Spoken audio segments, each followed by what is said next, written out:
Super pacote da Red Bull promete bastante lá para Imola, vamos falar sobre isso e mais agora. Olá amigo do Ressaca Motor, seja bem-vindo a mais um vídeo, eu sou Matheus Pucci. Várias camisetas conforme essa aqui você encontra lá na Paddock BR, 100% algodão, não encolhe, um diferencial enorme, todas as equipes e pilotos representados. Entre pelo link na descrição, cupom Ressaca Motor para desconto e frete grátis. E na Instant Game, várias promoções, vários jogos novos, jogos grandes, grandes lançamentos, você confere também na descrição. Vamos começar falando aqui rapidamente de MotoGP. No Grande Prêmio da Espanha, neste domingo, nós tivemos vitória de Alex Marques. Não foi do Marc Marques, foi do Alex Marques, porque o Marc Marques também nem conseguiu disputar, uma vez que ele caiu e não conseguiu, então, brigar com o seu irmão.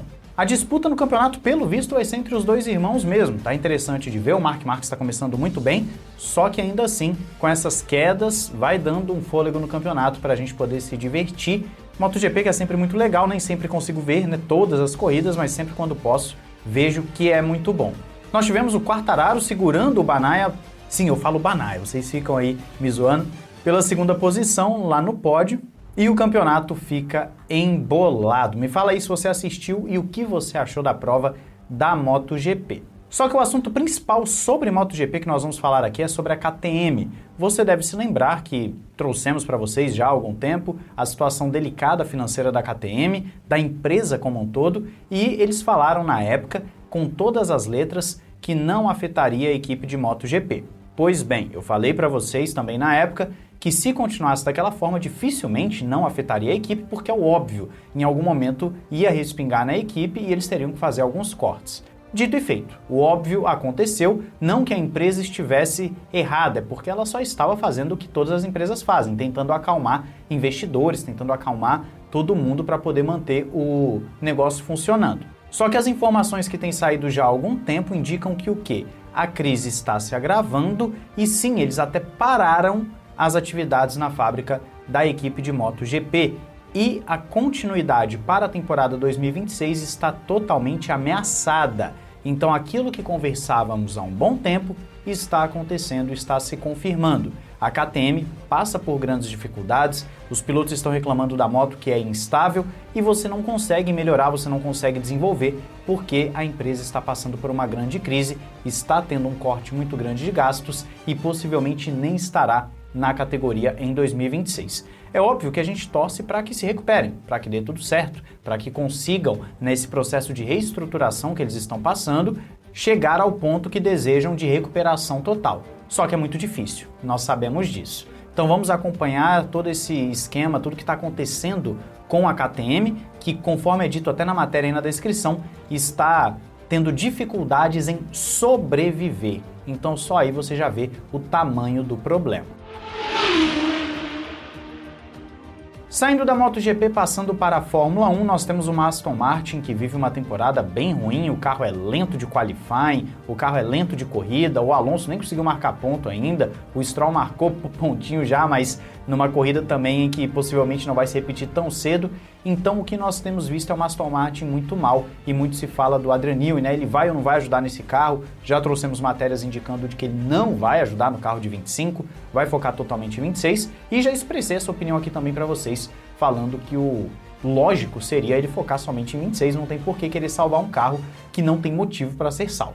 De qualquer forma, tem uma matéria aí na descrição falando de alguns problemas do carro da Aston Martin e é curioso porque o carro é ruim em tudo. O carro simplesmente não consegue se destacar, ele é ruim de reta, é ruim de curva, é ruim de quali, é ruim de corrida.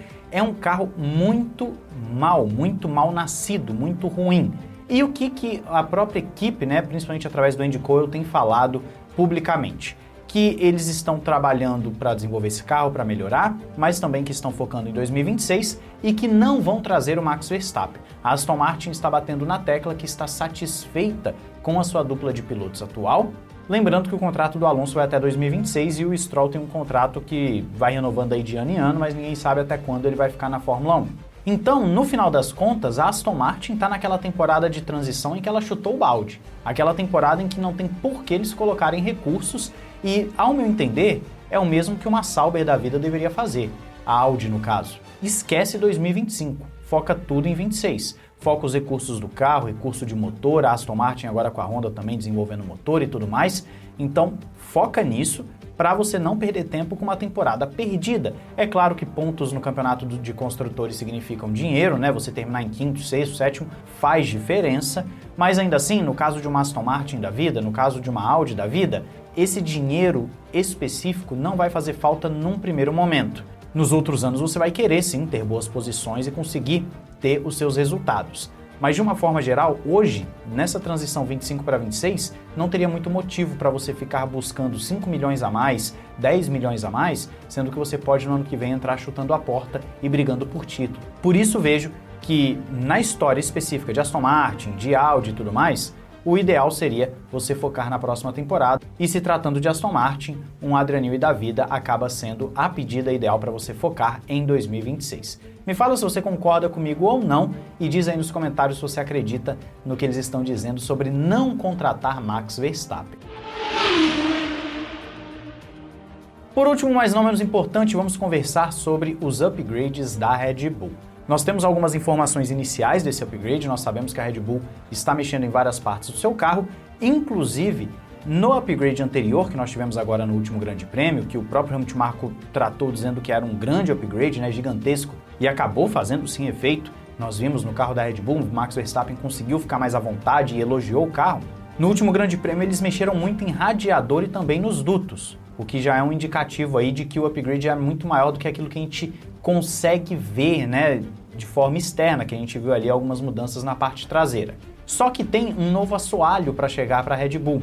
E esse assoalho, num primeiro momento, vai chegar em Imola, só que já está sendo dito que a Red Bull poderia começar a testá-lo em Miami, mesmo tendo somente uma sessão de treino livre, já que é final de semana de sprint. Eles poderiam tentar adiantar esse upgrade, até porque a Red Bull está planejando algumas modificações radicais nos sidepods e também no direcionamento do fluxo de ar no assoalho, principalmente quando ele está indo ali para a carroceria na parte traseira, em frente à suspensão traseira. Então você tem um trabalho muito minucioso da Red Bull nesse upgrade que está assim passando por várias camadas. Eles poderiam começar o teste em Miami e colocar então em Imola o upgrade final, que é o que a gente brincou aqui de McLaren Killer, né? A Red Bull está botando muito esforço e muita fé nesse upgrade de que ele vai conseguir chegar na McLaren. Só que um outro detalhe importante que não pode ser deixado de lado é que o carro da Red Bull melhorou o equilíbrio e tudo mais, ainda assim existe um problema de degradação. E esse problema de degradação também deve ser corrigido, pelo menos em teoria, com o pacote novo. A Red Bull está verificando até mesmo o nível da degradação por causa da geometria da suspensão. Então vários testes no simulador estão sendo feitos. Agora é ver se esse pacote vai entregar tudo aquilo que eles estão esperando e se entregar, se a McLaren vai conseguir contra-atacar com um pacote que a mantém na frente. De qualquer forma, a Red Bull parece que está dando aquele sinal de vida, né? A Red Bull está mostrando, olha, eu ainda tô aqui, eu ainda tô aparecendo, eu ainda tenho um pouquinho para dar, o Verstappen ainda tá na briga, a temporada tá no início, nós temos muito o que acontecer. Ano passado mesmo a McLaren conseguiu reverter o jogo de forma brilhante no desenvolvimento. Parece que a Fórmula 1 vai para uma guerra de desenvolvimento em 25 bem legal, e eu espero que assim seja, porque nós sabemos que carros competitivos geram temporadas bem mais animadas. Eu quero saber a sua opinião e expectativa sobre esse pacote da Red Bull aí nos comentários. Não esqueça de se inscrever e ativar o sininho para não perder nada aqui no Ressaca Motor, onde tem informação e debate num só lugar, além da nossa live quarta-feira no Ressaca Express. Muita coisa legal na nossa live, vamos conversar lá. Um grande abraço, valeu e falou!